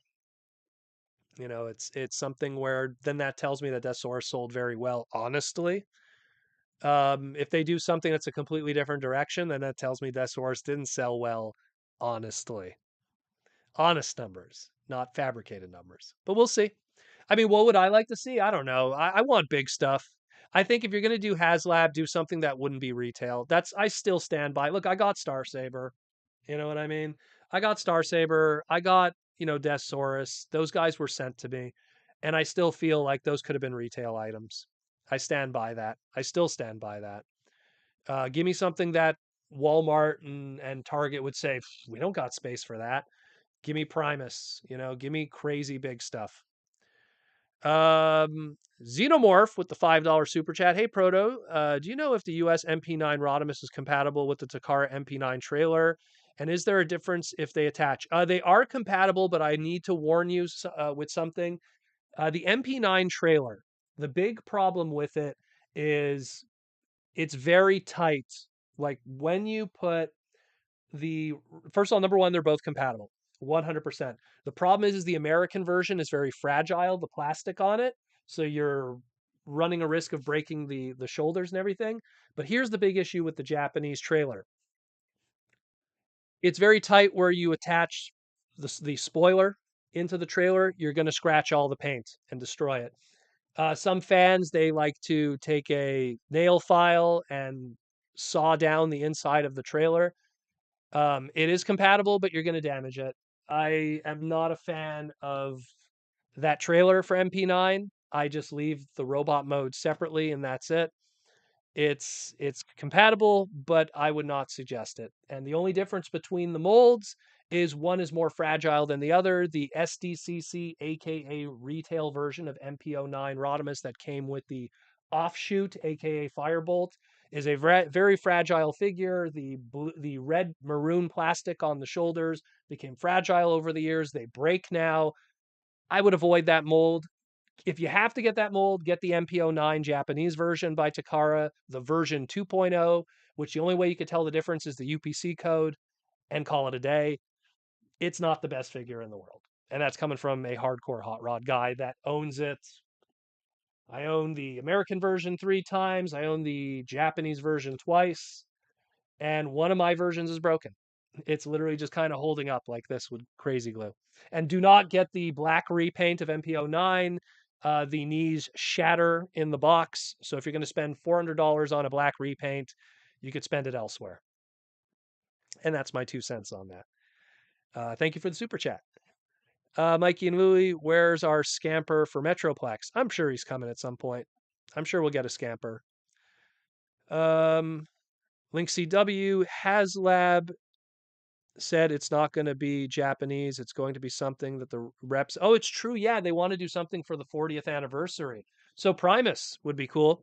I think Cybertron, Planet Cyber. Like, see, to me, it's like you're gonna like you do these crowdfunding things. You go to conventions. You promote it at the conventions. Hey, we're doing this crowdfunding thing. It's going to be ending this day, and then when it ends, it conveniently ends when we're at New York Comic Con or something. You want a big fancy item that's under a glass case. Planet Cybertron, Primus. Dude, do it. Do it proper. Give us Cybertron. We have not had that in years.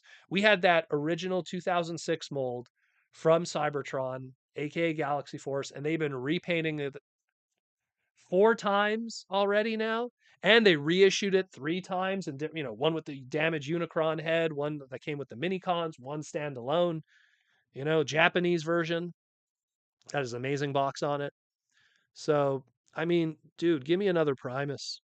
I want a beautiful Primus update, massive, huge one.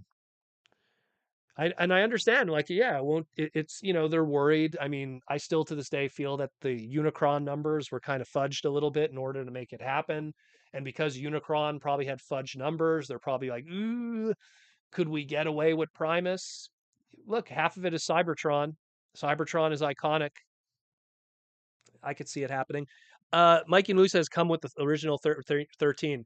The original 13 would have to be mini slug figures. There's no way they would do full size original 13 figures.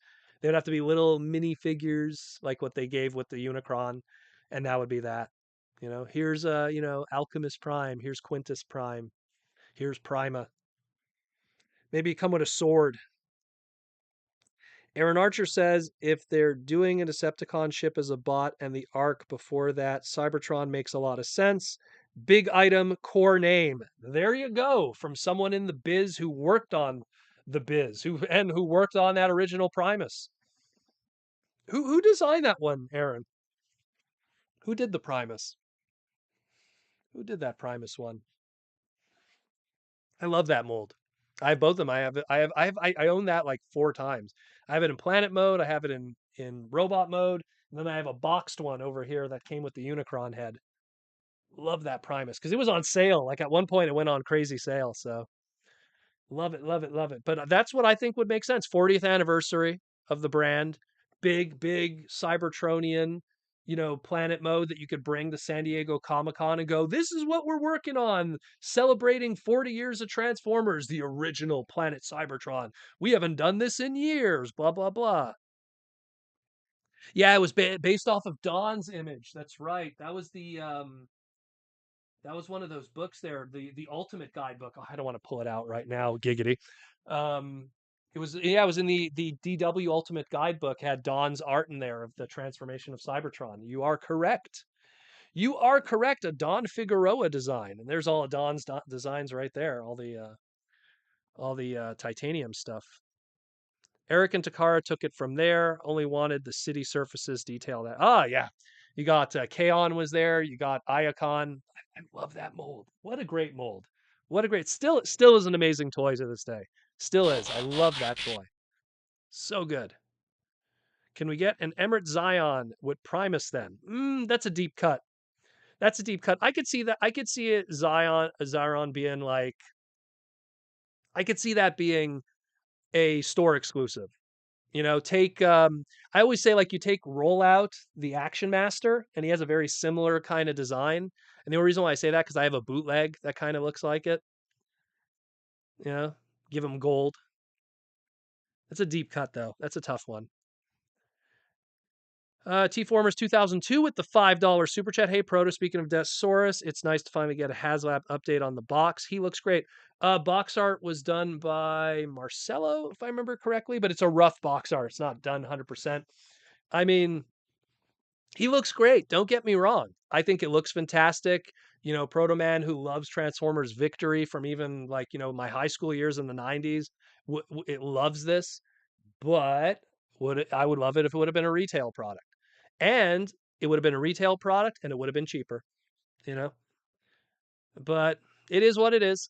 It is what it is, like I always say. You can't change it, and if they can make their money, like I say, they're gonna make their money. They will always make their money. They will always make their money. Because they're a company at the end of the day.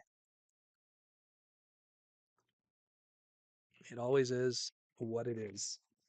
You always have to remember that they're a business first. And if there's an opportunity to put out a product and they could have the fans fund it and they could charge a premium price for what would have essentially been kind of something cheaper if it was done in retail in larger numbers, it is what it is. Just want to make sure I didn't miss any other questions. How much time we have? We only have 30 minutes left. Man, I flew through stuff today. Flew through a lot of stuff today. Getting crazy. Where's Lee J at? Is he here? Is he still here? It's always funny when I see people from high school popping in. But I mean, it's to me, when it comes to HasLab, there's been a lot of failures, not on the Transformer side, but with a lot of the other stuff. And it's mostly the fans kind of rebelling. You'll have like stuff that's successful. Look, Black Series is a successful Hasbro brand. Marvel Legends is a ridiculously successful Hasbro brand. Both of them have had failed HasLab items, primarily because the fans felt like they were getting cheated. Transformer fans sometimes buy it regardless. And I did a panel at TFCon back in the day where I talked about avoiding new hat syndrome. which is, don't just buy stuff because it's new. Your wallet is important, and you could mess with that. You know what I mean? You could mess with that. You're screwing up yourself. And sometimes if you buy every single repaint and everything like that, you then all of a sudden realize, oh my goodness, like, why can't I afford a masterpiece? Why can't I afford this? And they're lucky that Transformer fans, unfortunately, sometimes are really bad with their money. And that's why I kept doing panels trying to help fans be smart with their money. That's why part of my Patreon, I'm going to plug my Patreon here, but why part of my Patreon has the Discord that has the sales threads. Hey, this is on sale. Hey, don't pay full price. Hey, this is on sale. It's always important. Mikey Louie, what color is Rumble really? Purple. Because when you think Rumble, the first thing that pops in your mind is an animation model. You don't think of a toy. I'm sorry, no one does. They think of the cartoon character, and it's purple. I'm looking at the masterpiece right now. It's purple. That's it. Um, Aaron Archer says there's been a lot of cool Star Wars Pulse stuff that gets destroyed in the show, killing the opportunity. Darksaber, Darius' ship. Again, the fans on the Star Wars side and on the Marvel side. I was seeing a lot of the drama, and there was a lot of people that are other YouTubers that have big channels, but they're not Transformer YouTubers. They're like Marvel Legends YouTubers or they're Star Wars YouTubers, and they would contact me because they'd see my channel and they'd see me talking about the Haslab stuff with Transformers, and they would want my personal opinion so they could give the 2 cents because I have a better idea. They're toy collectors, but they're people that don't understand the business, so they only have a surface level kind of understanding. So I give them my opinion and like, oh, why was this Ghost Rider such a failure, or why is your negative opinions justified, and why you're not happy with it, and why the price doesn't make sense. And there's a lot of that, you know. There's a lot of that, and I mean, we saw with the drama with Star Saber, where a lot of them were showing up and they had a lot of QC issues. And right away, it's like, oh, what a surprise. Your premium Transformer product that you're paying masterpiece prices is still made in the same factory as your basic level, you know, kind of retail product because it was meant to be a retail product, you know? It's just how it is. Mikey and Louie, what would Rumble transform into in Beast Wars if he was reprogrammed as a Predacon? Well, what shakes the ground? You know, obviously it has to be something that's Rumble. Um, Obviously you'd have that sound wave connection. So I always imagined, and I know this sounds silly, I always imagined Soundwave as a kangaroo, and then the tape cassettes would come out of his pouch. But would the tape cassettes coming out of his pouch, would they be mini kangaroos? What are they called? Joeys, I believe is the term for baby kangaroos. Or would they be other animals that transform? Um, mini whatever, maybe bugs, probably something that shakes. But that's why they never, Soundwave was used as a trademark in Beast Wars, but it was used for one of the Beast Wars mutants. It was used for the crocodile, half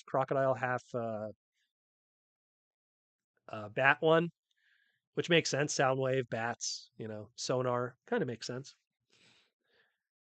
And then you have Ravage, that was in Beast Wars, and he transformed into Cosette, but not really. But yes, really, but not really.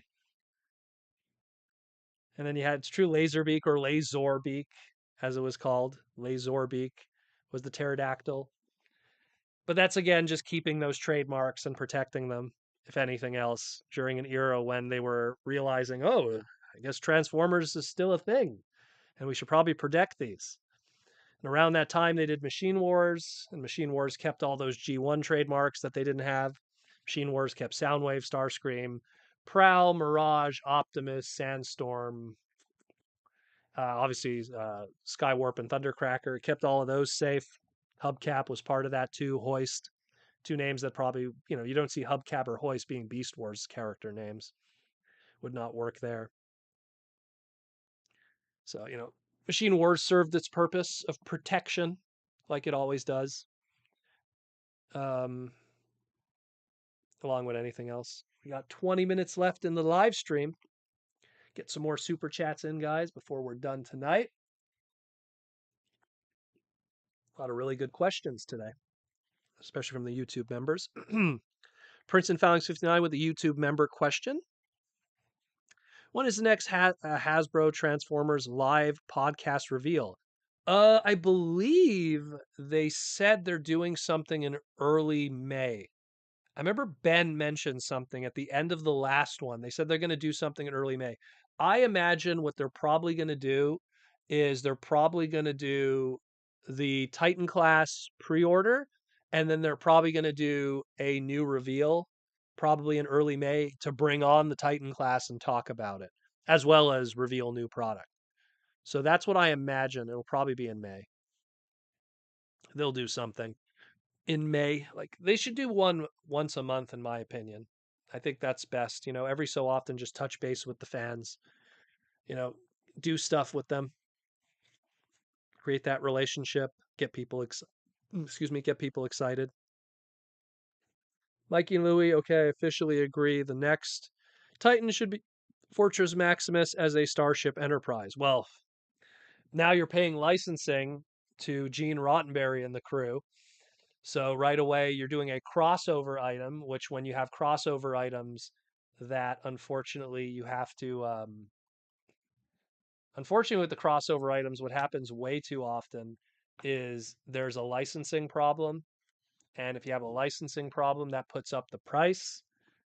And next thing you know, you have the best example being the Expanse, the X-Men one that was very overpriced and didn't sell well and is perpetually on sale.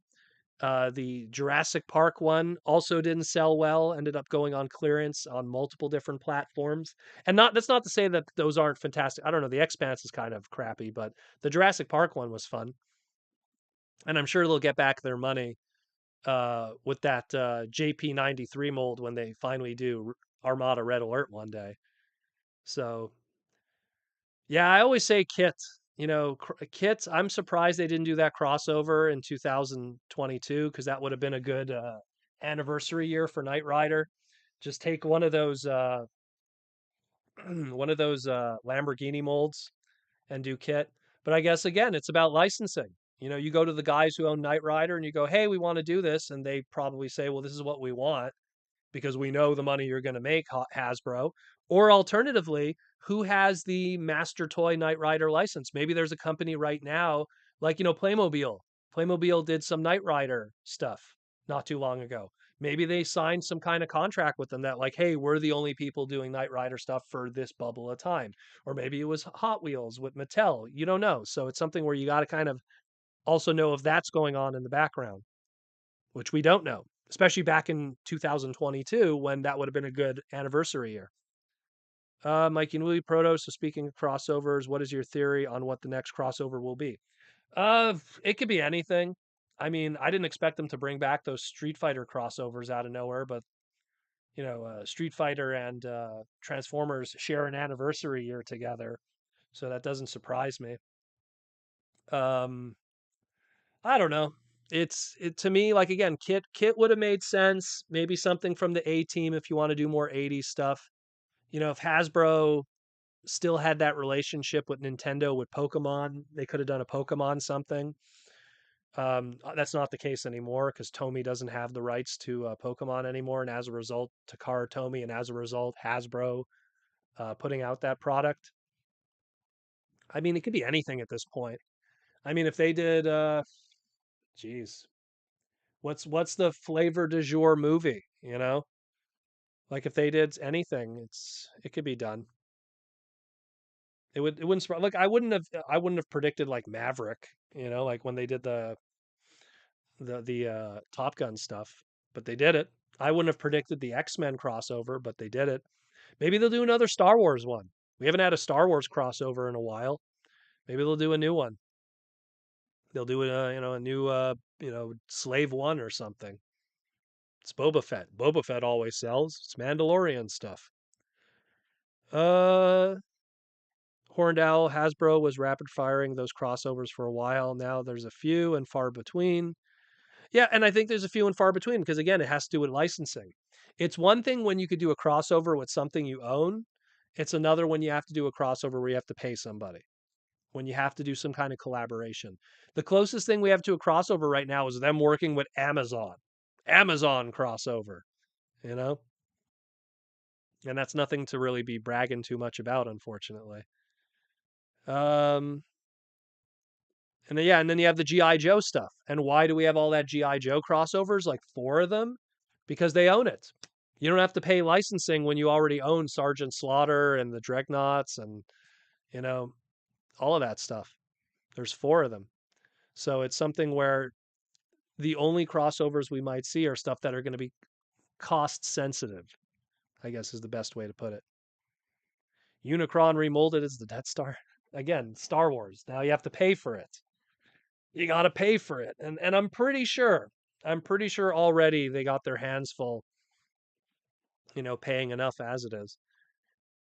But it's tough. It's tough.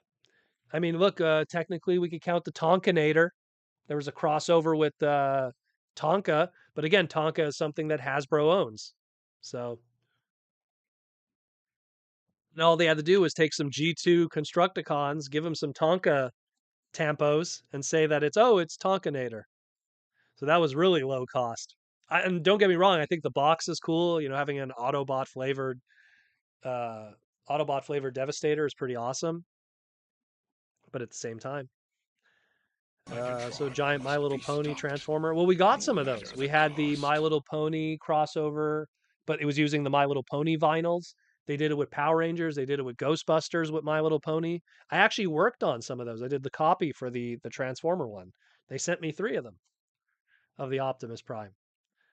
Um, I don't know if I would count them as crossovers, but it was just another kind of crossovery kind of thing that they did. Those 2 went on clearance, if I remember correctly. I know the Ghostbuster one went on like crazy clearance at one point. Hasbro owns Power Rangers. That's what we need. I've always said they could do Power Rangers, but I think that when something is really successful, you don't need to do a crossover. Like if the Power Ranger stuff is selling really well and the Transformer stuff is selling really well, you don't need to do that. It's only when one of the brands a little weaker, then you could go, oh hey, now let's do a Dinozord combiner crossover. Do Grimlock and the crew as the Megazord. Mr. Bumblebot says Ben asked about who would be interested in Smokey and the Bandit crossover. That would I don't know who would want Smokey and the Bandit. It's a little right away that a whole demographic of people will not care about that. Like literally like Europe won't care, most of Canada won't care, Japan won't care. It's a very that's a very specific one. The pod with the $5 super chat. If you had to build a line of GoBots using current mainline Transformer molds, what molds would you pick? Well, obviously you have to do a partial of Starscream into Leader 1, use a Voyager class because he's the leader, so he'll be a little taller than everyone else. I would cap it at Voyager class and below. I wouldn't use leaders or anything like that, so there'd be more of a consistent scale. Um, to get Psykill, again, take that Wreck-R mold, Voyager class, um, do a partial, get a Psykill out of that. So right there, you got Wreck-R, you got Starscream into Leader 1. This is one that's just me being selfish, but I want Vanguard. So take any of those van molds that we got thus far, like skids, do Vanguard out of that. But obviously, you have to do Crasher, which we already technically have one. You want to do turbo, so just take one of the Lambors or something. You want to do Coptor, so unfortunately we don't really have a small helicopter kind of mold yet of the modern stuff. There's older molds of helicopters from like Combiner Wars and everything, but I'm pretty sure at some point we'll maybe get a small copter kind of mold, and then we could do Coptor from that. Uh, Smallfoot, I'm pretty sure we could do a pickup truck of something using one of those kind of vehicle molds. I'm trying to think of one. I know a lot of the Combiner War stuff, it was easy. There was tons of those molds, but it could be done. Spinister and Tecopto, any of those Combiner Wars molds. I worked on the Spinister Combiner Wars one, you know. But it's true, yeah, Spinister, that's one of them.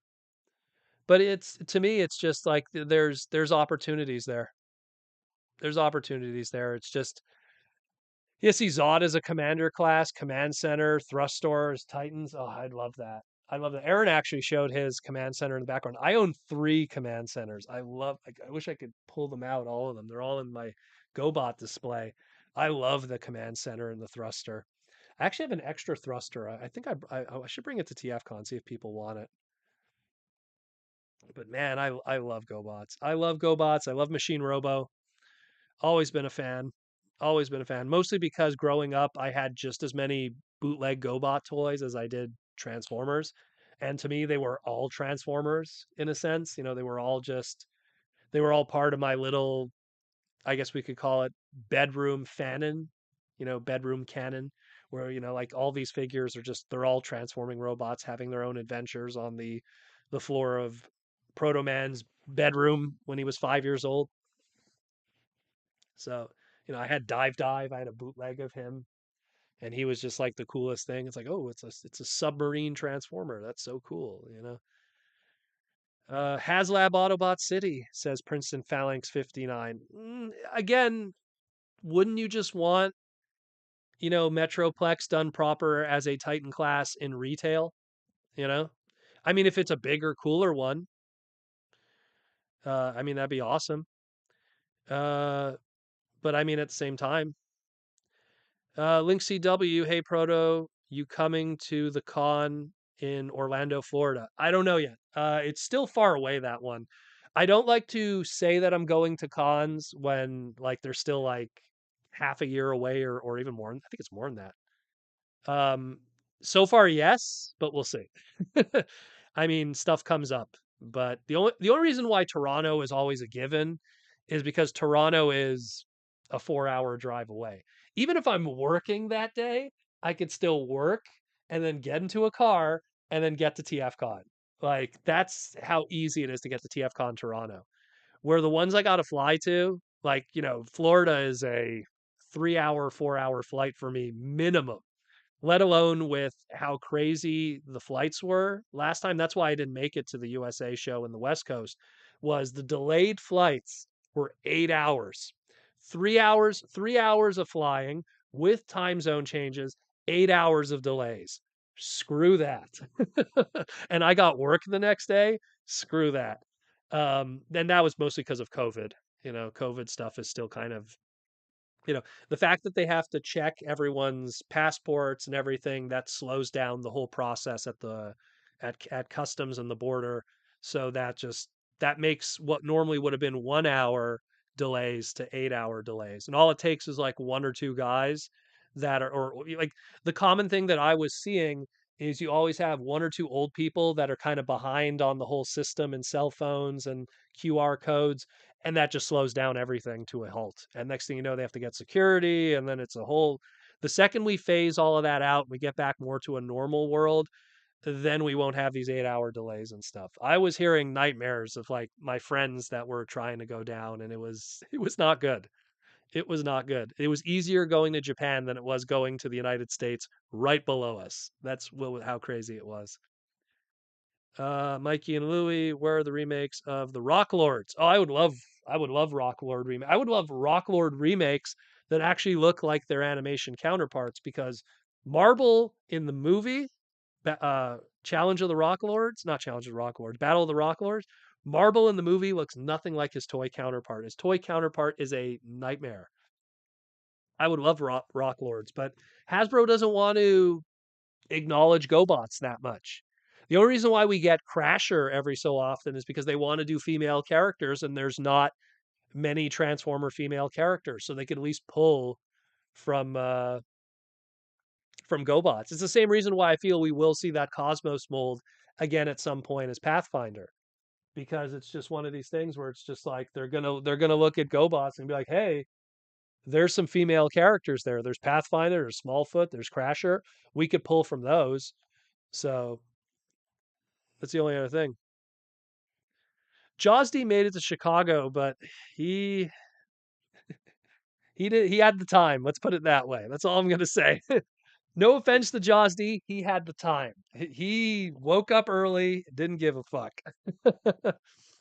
He had nothing better to do. Let's put it that way. I love Jaws D, but I didn't have the time for that. There was no way in hell. I would have rather drove down, and it probably would have been better. But then there's no way in hell I'm doing a 15-hour drive alone. I need to have someone with me. I would go insane.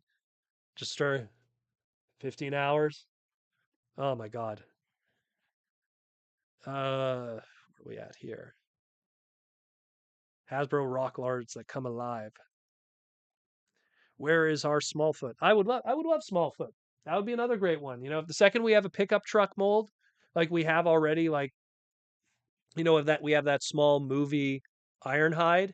If someone at Hasbro was willing to retool those, but that's a completely department of designers. Like the people who do the movie stuff are different from the the uh the Legacy Evolution stuff and the Studio Series stuff. But if you had that, man, man, live stream it. Oh, please. Live streaming me dying, Aaron. you know, Going from Toronto to Montreal or back is a straight line. So already Toronto is a very boring drive. Going from Montreal to Chicago, and I did it once. I did it once with Larry and Jaws D, and I believe who else came with us with that trip? I believe John came with us too that time where we drove down. Um, Man, that's a trip, you know? That is a trip.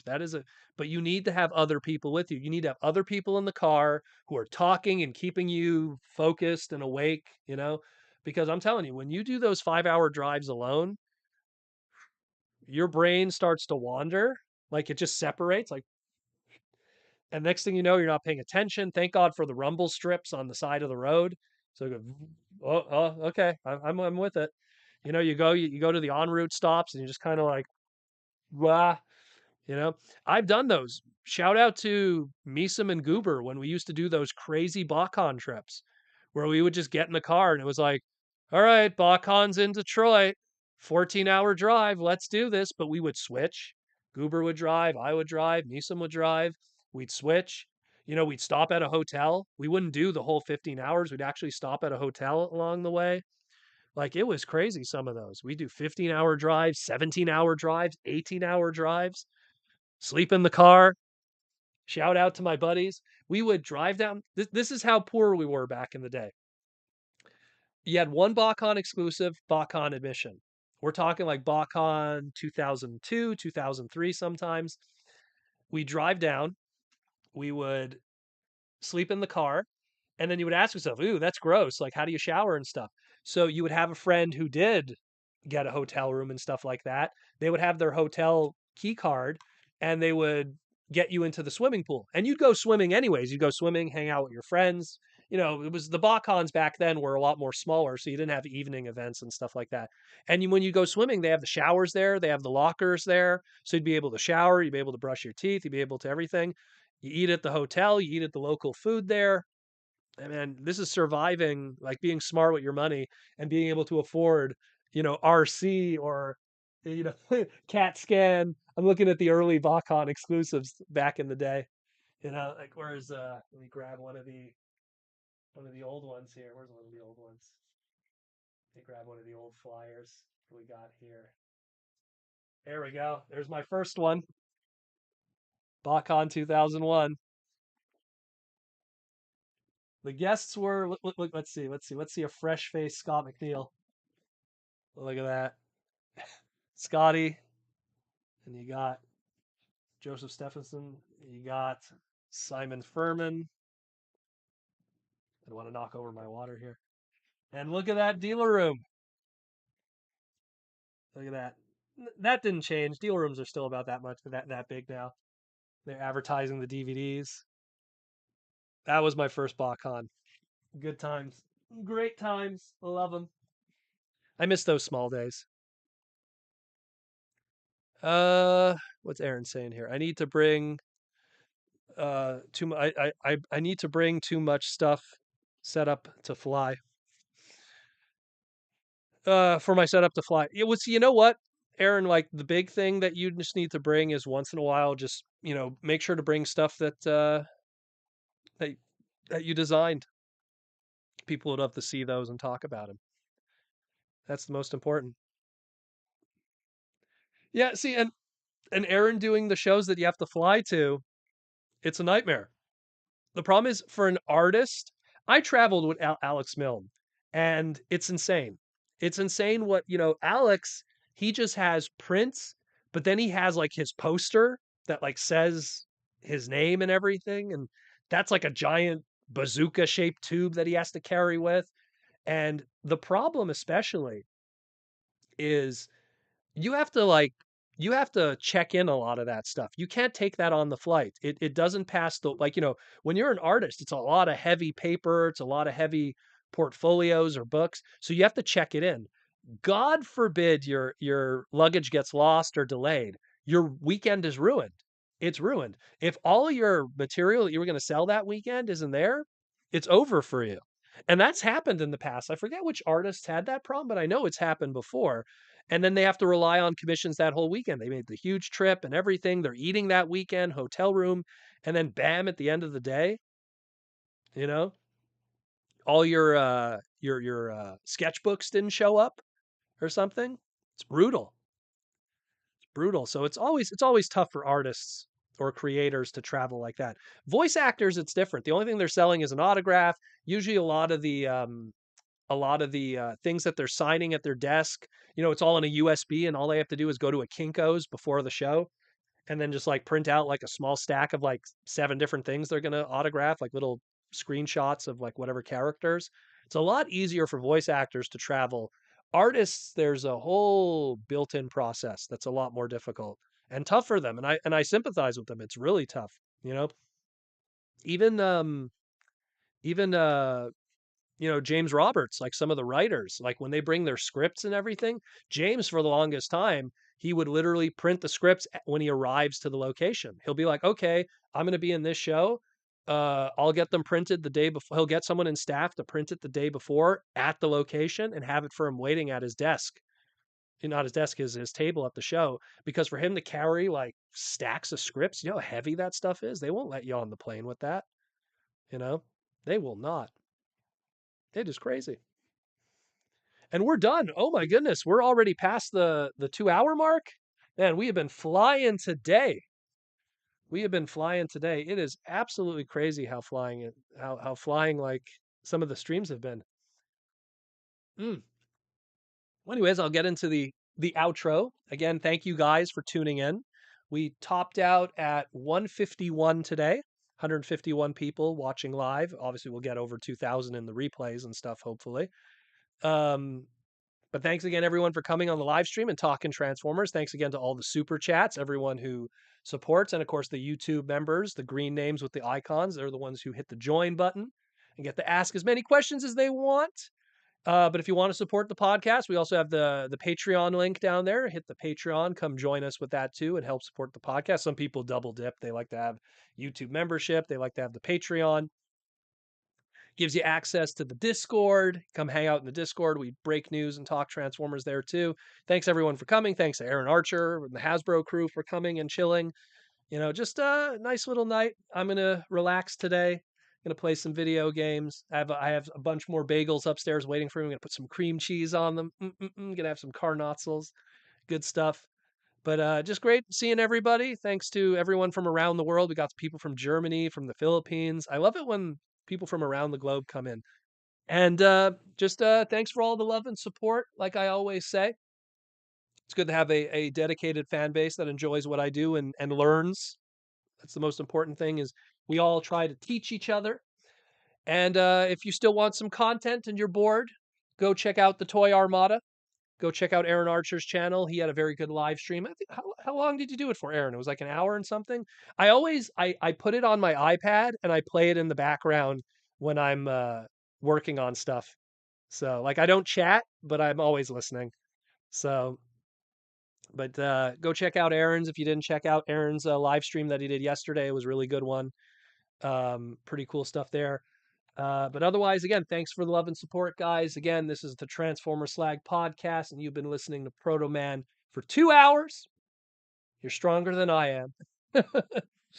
Take care of yourselves, take care of your family and your loved ones. It's a beautiful world out there, like I always say. That's why I'm always smiling. There's too much cool stuff in this world to be hateful, even though there's a lot of hate in this world. I'm out of here, guys. Thanks for the love and support. Take care. Enjoy the rest of your Saturday night. Out of here.